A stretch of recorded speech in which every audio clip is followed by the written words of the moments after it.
Then. Obey the post, class. Obey the post. Then. Let us try this. What's your name? Mark. Obey the post. Mark. Obey the post.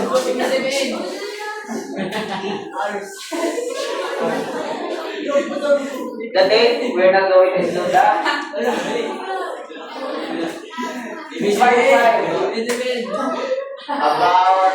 About what? So what are the evidence? Number 4 class. What are the evidence that we can identify or that will back the claim? What are the evidences that we can see? Evidence could be any information about the claim. It could also, we can include that. So what are the information? We can use that as evidence.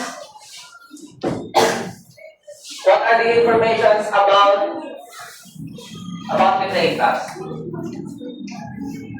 We have the first, the incubation period. Second is that we have the symptoms and the treatment. So these are the evidences that will back this claim. That there is a virus called Nipah virus. And also we can check what other sources say. So in checking anything about health, where do we go? DOH. Do we go to the DOH? What does DOH stand for? Department of Health. Yes, you can fact check this information in the website of DOH. And also, you can also do that in this one.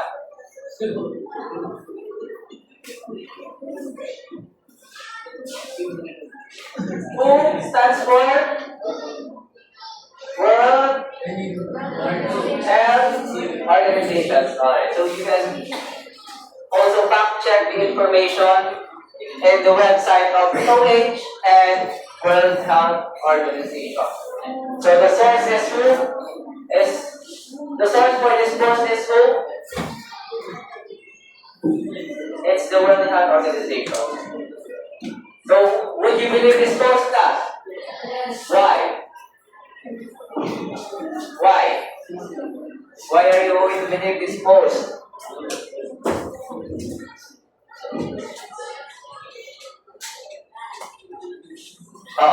You told me that you are going to believe this post. Why? The question is why?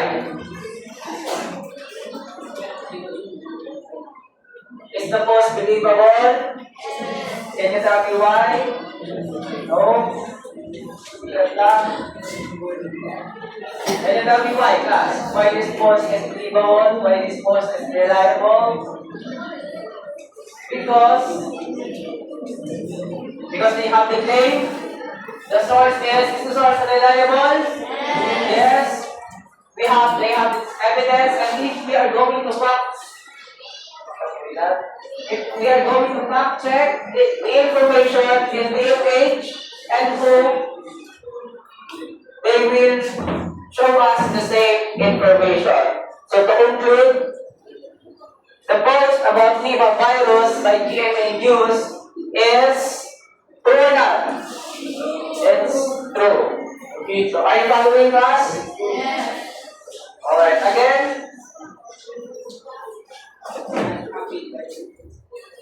Can someone tell me what are the 4 ways we can fact check an information?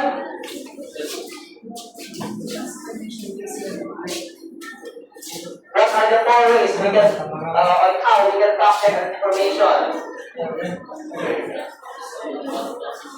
First, we check the author or the Next, the date. Next is we check the evidences. And also lastly, we cross-check with other sources. Very good. It's good that you were able to remember the ways to fact-check an information. So why is fact-checking important? So by this time that you already know how to check the validity and reliability of an information, why is it important that we make sure that the information is true or not? Class, why is it important for us to check whether the information is true or not? Why? Anything in mind? Why is it important? Yes, Mrs. Patriano?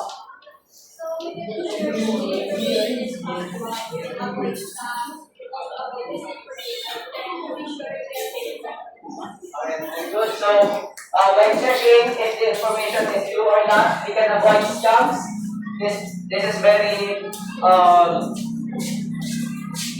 true in this today's era. The scams, disinformation, and what else? Aside from being scammed, being victims of disinformation, what else? Why is it important to check the information?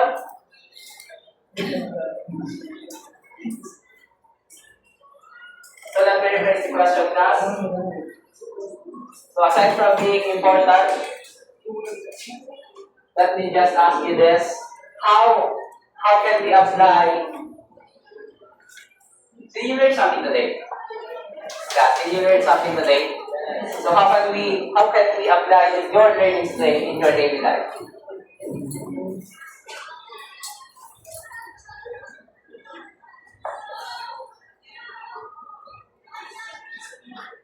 How can we apply our learning today in our daily lives?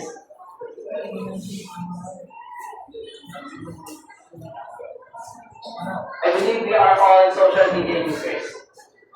And this is not the right time to use your phone.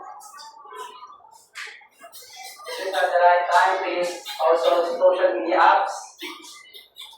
Although we are all social media users, it's important that everything we see on social media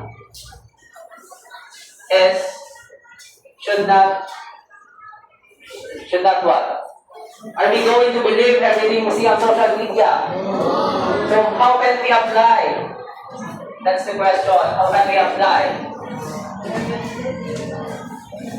We can apply our learnings today by the 4 ways.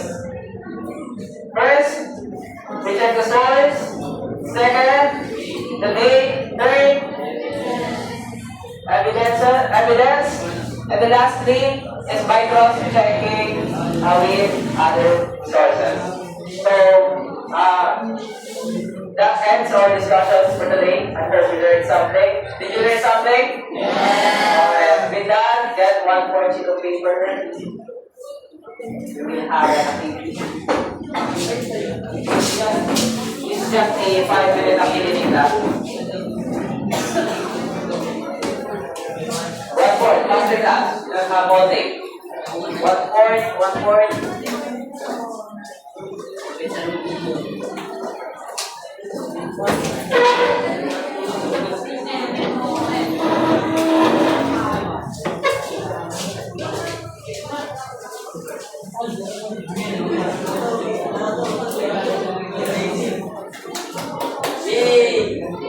You ask nicely. You ask nicely. You don't get to tap your hands when you are asking for a paper. Are you holding a dog? Meron na ako din kalapati. Does everybody have 1 portion of paper? Alright, let's start. You just have to identify whether the statement is true or false. That's just for Mr. Mariano.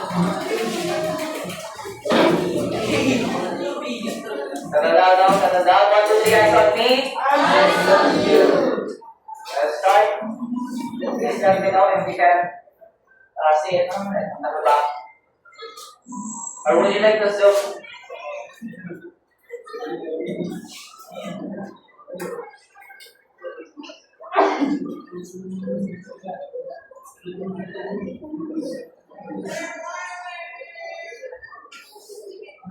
You have 5 minutes now. Stop talking with your seatmate. Find your own paper.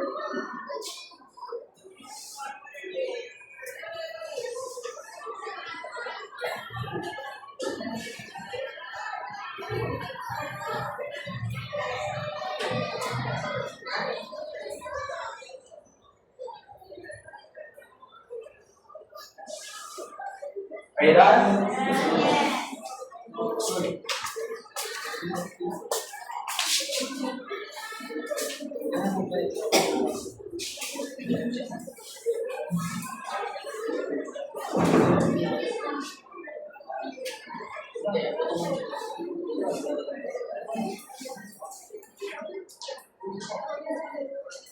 Are you done? Yes. Alright, let's change papers with your seatmate.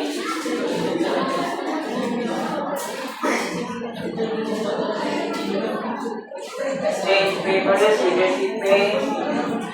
There are still students who are actually, so let's wait for them.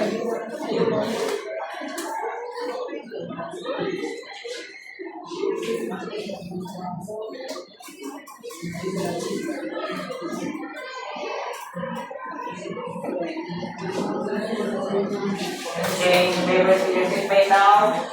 So are we ready to check? Are we ready to check? Yes. Alright, so who can read number 1? Number 1. Number 1. How about here at the back? Who can read number 1? Among the 4 of you. You're just going to read. You're just going to read. Number 1.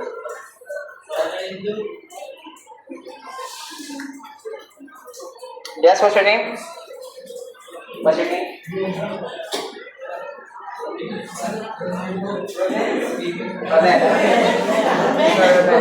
Roman. Sorry. Number 1. You say number 1. Last nation.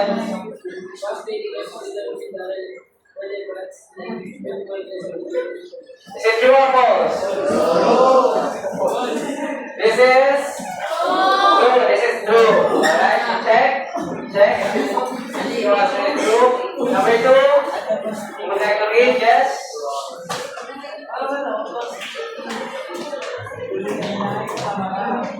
Alright, information from social media is always reliable because many people share it. True or false? It's false. False. Number 3. Yes. Last listen. Checking the source is an important step in fact checking information. True or false? It's true. Number 4. Would I read number 4? Would you like to read? Number 4.